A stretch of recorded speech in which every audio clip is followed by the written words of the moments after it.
বরফে ঢাকা এক জঙ্গল, সেখানে মৃত্যুর সাথে পাঞ্জা লড়ছে এক লোক। তার সঙ্গীরাও তাকে ফেলে চলে গেছে। তার মধ্যে জেগে ওঠে চরম প্রতিশোধী স্পৃহা।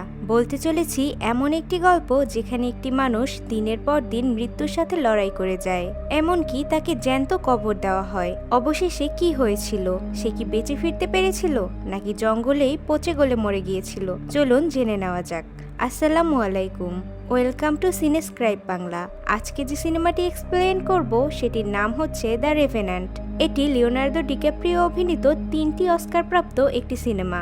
সিনেমাটির শুরুতেই আমরা দেখতে পাই হিউ গ্লাস নামক একজন শিকারী ও তার ছেলে হক এবং তাদের সাথে থাকা আরও একজন শিকারী পশু শিকার করার জন্য বন্দুক তাক করে আছে। তখনই গ্লাস হঠাৎ করে শুট করে দেয়। তারপরে আমরা দেখতে পাই গ্লাসের দলের অন্যান্য শিকারীদের। আসলে এই আমেরিকান শিকারীরা পশু শিকার করে এই পশুগুলোর চামড়া সংগ্রহ করে চামড়ার ব্যবসা করত। এই শিকারী দলের ক্যাপ্টেন ছিল হেনরি নামের একজন। তো দলের সবাই তাদের কাজে ব্যস্ত ছিল। ঠিক তখনই তাদের দলের একজন লোককে তীরবিদ্ধ অবস্থায় তাদের দিকে আসতে দেখা যায়। সবাই যখন তার দিকে এগিয়ে যাবে তখনই আরেকটি তীর এসে অন্য একজন শিকারীর গায়ে লাগে। এরপরে একে একে অনেকগুলো তীর এসে শিকারীদের গায়ে লাগতে থাকে। ওদিকে গ্লাস ও তার ছেলে হক একটি হরিণ শিকার করেছিল। তারা সেই হরিণটি থেকে চামড়া বের করছিল। তখনই গ্লাস ওদিকে শব্দ শুনতে পায় এবং তার ছেলেকে নিয়ে দৌড়ে সেখানে চলে যায়। আসলে তাদের উপর একদল আদিবাসীরা আক্রমণ করেছিল, কারণ তাদের সর্দারের মেয়েকে খুঁজে পাওয়া যাচ্ছিল না। তো তারা মনে করেছিল এই আমেরিকান শিকারীরাই তাকে অপহরণ করেছে। আর এই আদিবাসীরা ছিল আদিবাসীরা চারদিক থেকে শিকারীদের উপর তীর ছুটতে থাকে। গ্লাস এসে তাদের সাথে যুদ্ধ করতে থাকে এবং সবাইকে বলে এখান থেকে তাদের বোটের দিকে যেতে। শিকারীরা আদিবাসীদের সাথে যুদ্ধ করে পেরে উঠছিল না। এতে করে অধিকাংশ শিকারী সেখানেই নিহত হয়। যুদ্ধ আরো ভয়ঙ্কর রূপ নিতে থাকে। তখন শিকারীরা তাদের এতদিনের সংগ্রহ করা জিনিসপত্রগুলো নিয়ে পালিয়ে বোটের দিকে যেতে থাকে, কিন্তু আদিবাসীরা কোনোভাবেই তাদের পিছু ছাড়ছিল না। তারা হামলা চালিয়েই যাচ্ছিল। অবশেষে শিকারীরা কোনোভাবে তাদের বোটে উঠতে সক্ষম হয়। এদিকে আদিবাসীর লিডার বলে তার মেয়ে পোয়াকা আজ তাদের মাঝে নেই। তার দলের সবাইকে শিকারীদের আস্তানা থেকে পশুর চামড়া সংগ্রহ করতে বলে, যাতে সেগুলো ফরাসি শিকারীদের কাছে বিক্রি করে তারা তার মেয়েকে খোঁজার জন্য কিছু ঘোড়া সংগ্রহ করতে পারে। ওদিকে গ্লাস বলে তাদের এখন এই বোট থেকে নেমে যাওয়া উচিত, কারণ আদিবাসীরা এই বোটকে অনুসরণ করে তাদেরকে খুঁজে পেতে পারে। ফিটস নামের একজন শিকারী ছিল যে গ্লাসকে একদমই সহ্য করতে পারত না, তাই সে গ্লাসের সাথে একমত হতে পারে না। কিন্তু ক্যাপ্টেন হেনরি বলে গ্লাসের দায়িত্ব আমাদেরকে নিরাপদভাবে পৌঁছে দেওয়া, তাই আমরা গ্লাসের কথা মতোই এগিয়ে যাব। পরে তারা সবাই বোট থেকে নেমে পড়ে এবং সংগ্রহকৃত চামড়াগুলো পাথরের নিচে লুকিয়ে রাখে। পরে তারা তাদের দলের আরও লোকজন নিয়ে এসে এগুলোকে নিয়ে যাবে। এখন এগুলো সাথে নিয়ে গেলে তাদের চলাচলে অনেক কষ্ট হয়ে যাবে, যাতে করে আদিবাসীরা খুব সহজেই তাদেরকে ধরতে পারবে। এদিকে ফিটস গ্লাসকে উল্টোপাল্টা কথা বলতে থাকে। গ্লাসও ছিল একজন আদিবাসী, তবে সে ছিল পৌনি আদিবাসী। এজন্য ফিটস তাকে একদমই সহ্য করতে পারে না। যাই হোক, পরে দেখা যায় শিকারীদের বোটে আদিবাসীরা আগুন জ্বালিয়ে দিয়েছে।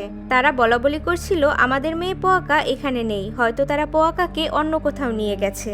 পরে দেখা যায় শিকারীরা গ্লাসের দেখানো পথ ধরে এগিয়ে যাচ্ছে। তারপরে সবাই এক জায়গায় বিশ্রাম নিচ্ছিল, কিন্তু গ্লাস জঙ্গলের চারপাশটা ঘুরে দেখছিল যে তারা এরপরে কোন দিকে এগোবে। তখনই সে তার সামনে দুটো ভাল্লুকের বাচ্চা দেখতে পায় আর তাদের দিকে বন্দুক তাক করে। আর তখনই পেছন থেকে একটি বড় হিংস্র ভাল্লুক এসে গ্লাসের উপর আক্রমণ করে। গ্লাসের বন্দুকটিও হাত থেকে ছুটে পড়ে যায়। তখন ভাল্লুকটি গ্লাসকে টেনে হিঁচড়ে ভয়ঙ্করভাবে কামড়াতে শুরু করে। গ্লাস একদমই দুর্বল হয়ে পড়ে। তখন ভাল্লুকটি একটু দূরে সরে যায়। তখন গ্লাস তার বন্দুকটি দিয়ে ভাল্লুকটিকে শুট করে, কিন্তু দুর্ভাগ্যবশত গুলিটি গিয়ে ভাল্লুকটির কাঁধে লাগে। ভাল্লুকটি ব্যথা পেয়ে আরো হিংস্র হয়ে ওঠে। সে গ্লাসকে টেনে হিঁচড়ে কামড়ে একদম আধমরা বানিয়ে দেয়। ভাল্লুকটি গ্লাসের গলা, হাত পা খুব ভয়ঙ্কর ভাবে কামড়াতে থাকে। অবশেষে গ্লাস তার ছুরিটি বের করতে সক্ষম হয় এবং ভাল্লুকটিকে ছুরি দিয়ে আঘাত করতে থাকে। অবশেষে গ্লাস ভাল্লুকটিকে মেরে ফেলতে সক্ষম হয়। গ্লাসের দলের বাকি লোকজন এসে গ্লাসের এই অবস্থা দেখে তার শরীর থেকে রক্ত ঝরে পড়া বন্ধ করার চেষ্টা করে। গ্লাসের গলা ও শরীরের বিভিন্ন অংশ একদম ছিদ্র হয়ে যায়। তারা গ্লাসের শরীর সেলাই করতে থাকে। গ্লাস ব্যথায় অজ্ঞান হয়ে যায়। ওদিকে রিয়া দেবাসীরা ফরাসি শিকারীদের কাছে পশুর চামড়াগুলো দিয়ে তাদের কাছ থেকে ঘোড়া ও রাইফেল সংগ্রহ করে। রিয়া দিবাসীদের সর্দার বলে তার মেয়ে পোয়াকাকে খোঁজার জন্য তাদের ঘোড়ার দরকার। ওদিকে আমেরিকান শিকারীরা গ্লাসকে নিয়ে এগোতে থাকে। আস্তে আস্তে জঙ্গল বরফে ঢেকে যেতে থাকে। গ্লাসকে নিয়ে এগিয়ে যাওয়ার সময় একটি উঁচু পাহাড় বেয়ে উঠতে তাদের খুবই কষ্ট হচ্ছিল। তারা কোনোভাবেই গ্লাসকে নিয়ে উপরে উঠতে পারছিল না। তখন ক্যাপ্টেন হেনরি সিদ্ধান্ত নেয় তারা গ্লাসকে মেরে ফেলবে, কারণ গ্লাসের যা অবস্থা ছিল সে এমনিতেই বেশিক্ষণ বাঁচবে না। হেনরি গ্লাসের দিকে বন্দুক তাক করে। গ্লাসের ছেলে তাকে অনুরোধ করে গ্লাসকে না মারার জন্য। হেনরি গ্লাসকে মারতে চেয়েও মানবিকতার কারণে মারতে পারে না। পরে ক্যাপ্টেন হেনরি বলে যে যদি কেউ গ্লাসের সাথে থাকতে রাজি হয় কোম্পানি তাকে $70 বোনাস দেবে। হক বলে সে তার বাবার সাথে থাকবে। জিম নামের আরও একটি ছেলে সেখানে থাকার জন্য রাজি হয়। ফিটস বলে টাকার পরিমাণ আরও কিছুটা বাড়ালে সে ভেবে দেখতে পারে। তখন হেনরি বলে সে $100 করে দেবে। হক বলে আমি আমার টাকার ভাগও দিয়ে দিব। জিম বলে সেও কোনো টাকা নেবে না। পরে ফিটস টাকার জন্য গ্লাসের সাথে থাকতে রাজি হয়। এরপরে তারা জঙ্গলের মধ্যে এক জায়গায় গ্লাসকে নিয়ে থাকে। তখন দেখা যায় ফিটস একটি কবর খুঁড়ছে। পরে ফিটস জিমের কাছে বলে যে একসময় রিয়া দেবাসীরা তার উপর ভয়ঙ্কর অত্যাচার করেছিল, তার মাথার চামড়া ছুরি দিয়ে তুলে নিয়েছিল। পরবর্তীতে জিম ও হক খাবার সংগ্রহ করার জন্য কোথাও একটা চলে যায়। তখন ফিটস গ্লাসকে বলে সবচেয়ে ভালো হবে তুমি যদি মরে যাও, তোমার জন্য দুটো ছেলে এখানে কষ্ট করছে। আর তাছাড়া রিয়া দেবাসীরা যদি আমাদেরকে ধরে ফেলে তাহলে আমাদেরকে মেরে ফেলবে, তার থেকে তুমি মরে যাও, এখনো জীবিত আছো কেন? এরপরে ফিটস গ্লাসকে শ্বাস বন্ধ করে মারার চেষ্টা করে। তখনই সেখানে হক চলে আসে। হক এসে ফিটসকে বাধা দেয়। তখন ফিটস গ্লাসের চোখের সামনে তার ছেলে হককে মেরে ফেলে। কিছুক্ষণ পরে সেখানে জিম আসে। সে ফিটসের কাছে জিজ্ঞেস করে হক কোথায়। ফিটস বলে সে তোমার সাথে ছিল না। জিম বলে না তো। জিম হককে কোথাও খুঁজে পায় না। ফিটস বলে আমাদের এখানে থাকা ঠিক হবে না, আশেপাশে রিয়া দিবাসীরা রয়েছে। এরপর ফিটস জিমের নিষেধ করা সত্ত্বেও গ্লাসকে জ্যান্ত কবর দিয়ে দেয়। জিম কোনো উপায় না পেয়ে তার পানির বোতলটি গ্লাসের কাছে রেখে চলে যায়। গ্লাসের মধ্যে জেগে ওঠে চরম প্রতিশোধী স্পৃহা। সে কোনোভাবে সেই কবর থেকে উঠে তার ছেলের লাশের কাছে যায়। গ্লাস বোঝার চেষ্টা করে তার ছেলে এখনো বেঁচে আছে কিনা। সে তার ছেলের মাথায় গলায় হাত দিয়ে দেখে। পরে সে তার ছেলের বুকে মাথা রাখে। ওদিকে জিম জানতে পারে যে ফিটস তাকে মিথ্যা বলে ওখান থেকে নিয়ে এসেছে। ওখানে কোনো রিয়া দিবাসীরা ছিল না। ফিটস তাকে বলে তারা গিয়ে ক্যাপ্টেন হেনরির কাছে বলবে যে গ্লাস আর বেঁচে নেই, আর হককে তারা কোথাও খুঁজে পাচ্ছে না। পরে আমরা দেখতে পাই গ্লাস কোনোভাবে হামাগুড়ি দিয়ে এগোচ্ছে। সে সামনে একটি পশুর কঙ্কাল খুঁজে পায়, সেটা থেকে সে মাংস খায়। এরপরে সে হামাগুড়ি দিয়ে অনেকটা পথ এগোয়। গ্লাস একটি নদীর কাছে যায় এবং জিমের রেখে যাওয়া বোতলটিতে পানি নেয় খাওয়ার জন্য। কিন্তু তার গলার কাটা জায়গা দিয়ে অঝরে পানি ও রক্ত বেরিয়ে যাচ্ছিল। সে কোনোভাবেই পানি খেতে পারছিল না। এরপরে সে তার সাথে থাকা কিছু বারুদের গুঁড়া নিয়ে গলায় লাগায় এবং সেখানে থাকা কিছু শুকনো ঘাস নিয়ে আগুন জ্বালিয়ে নেয়। পরে গ্লাস তার নিজের গলায় আগুন জ্বালিয়ে দেয় যাতে তার কাটা গলা জোড়া লাগে।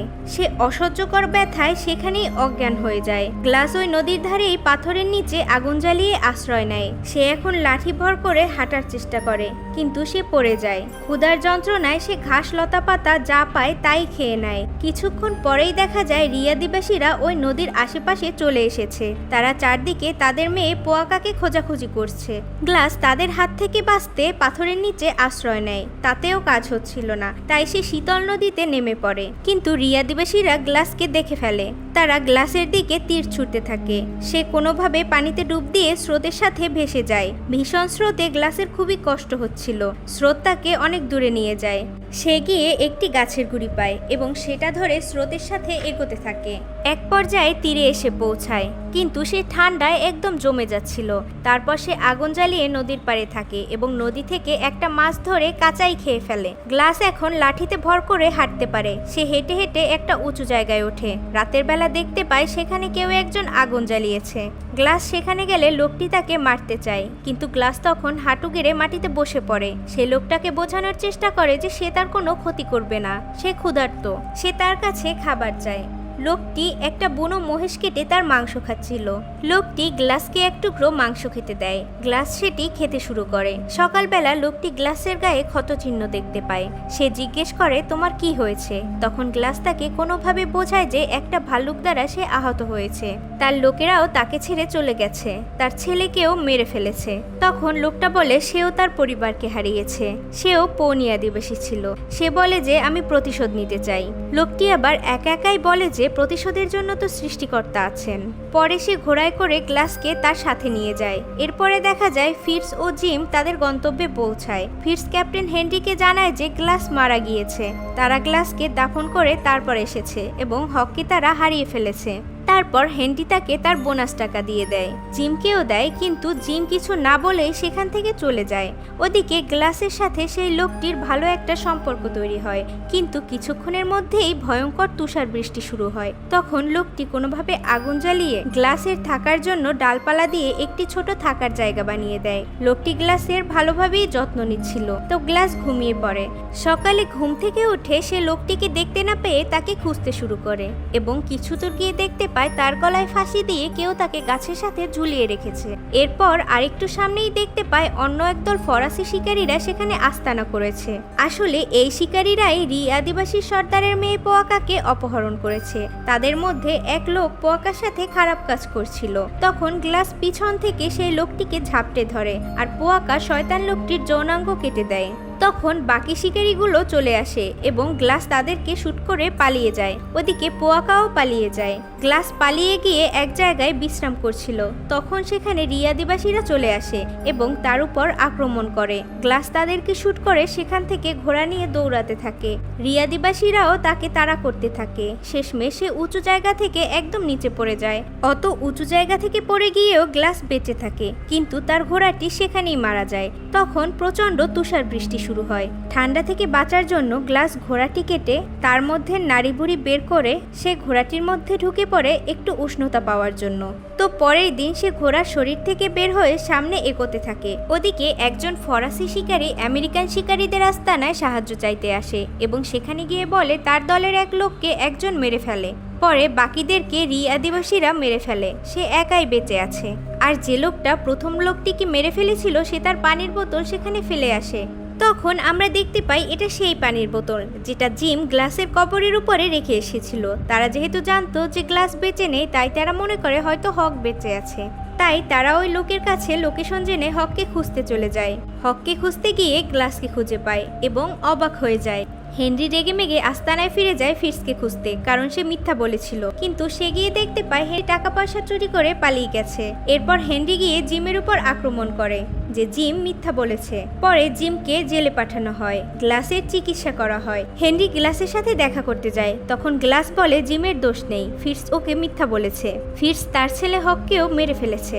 গ্লাস বলে এখন আমার একটি ঘোড়া এবং একটি বন্দুক দরকার। হেনরি বলে যে না, তুমি রেস্ট নাও। কিন্তু গ্লাস বলে যে আমাকে ছাড়া আপনি কোনোভাবেই ফিটসকে খুঁজে পাবেন না, তাই আমাকে যেতেই হবে। পরের দিন সকালবেলা হেনরির সাথে গ্লাস ফিটসকে খুঁজতে বের হয়। খুঁজতে খুঁজতে গ্লাস যখন অন্যদিকে চলে যায় তখন হেনরির সামনে ফিটস চলে আসে এবং সে ক্যাপ্টেন হেনরিকে শুট করে দেয়। গ্লাস গুলির আওয়াজ শুনে সেখানে চলে যায় এবং দেখতে পায় হেনরি বেঁচে নেই। গ্লাস ঘোড়ায় করে হেনরির লাশ নিয়ে এগোতে থাকে। তখন দূর থেকে ফিটস আবার গুলি করে। ফিটস মনে করে গুলিটি হয়তো গ্লাসের গায়ে লেগেছে, কিন্তু সেখানে গিয়ে সে দেখে যে লাশটি নিচে পড়ে আছে সেটি হেনরির লাশ। পরে গ্লাস উঠে ফিটসের উপর আক্রমণ করে। ফিটস দৌড়ে পালাতে থাকে। গ্লাসও তাকে তাড়া করতে থাকে। কিছু দূর গিয়ে তাদের মধ্যে লড়াই হতে থাকে। ফিটস গ্লাসকে অনেকটা আহত করে ফেলে। এক পর্যায়ে গ্লাসও ফিটসকে অনেক আহত করে। ফিটসকে গ্লাস প্রায় মেরেই ফেলেছিল। তখন ফিটস বলে তুমি এত দূর এসেছো শুধু প্রতিশোধ নেওয়ার জন্য? তুমি এটা এনজয় করলেও নিজের ছেলেকে তো আর কোনোদিন ফিরে পাবে না। এটা শুনে গ্লাস কিছুটা ইমোশনাল হয়ে যায়। এরপর সে দেখতে পায় কিছু রি আদিবাসী এখানে চলে এসেছে। গ্লাস বলতে থাকে প্রতিশোধ সৃষ্টিকর্তার হাতে। এটা বলে গ্লাস ফিটসকে ছেড়ে দেয়। পরে রি আদিবাসী সর্দার ফিটসকে হত্যা করে। সুতরাং প্রতিশোধ গ্লাস না নিলেও তার চোখের সামনে ফিটসের মৃত্যু সে দেখতে পায়। রি আদিবাসীরা সেখান থেকে চলে যায়। তারা গ্লাসকে কিছুই বলে না। তাদের সাথে তাদের মেয়ে পোয়াকাও ছিল, আর এই পোয়াকাকে তো গ্লাসই বাঁচিয়েছিল। এরপরে দেখা যায় গ্লাস তার চোখের সামনে তার মৃত স্ত্রীকে দেখছে। দেখে তার চোখে পানি ছলছল করছে। আর সিনেমাটি এখানেই শেষ হয়। তো বন্ধুরা, আপনাদের কাছে যদি ভিডিওটি ভালো লেগে থাকে তাহলে অবশ্যই একটি লাইক দিবেন। ভিডিওটি কেমন লেগেছে কমেন্ট করে জানাবেন এবং এরকম আরও অনেক সিনেমার গল্প জানতে সিনেস্ক্রাইব বাংলা চ্যানেলটি সাবস্ক্রাইব করুন। Thank you so much for watching. আল্লাহ হাফেজ।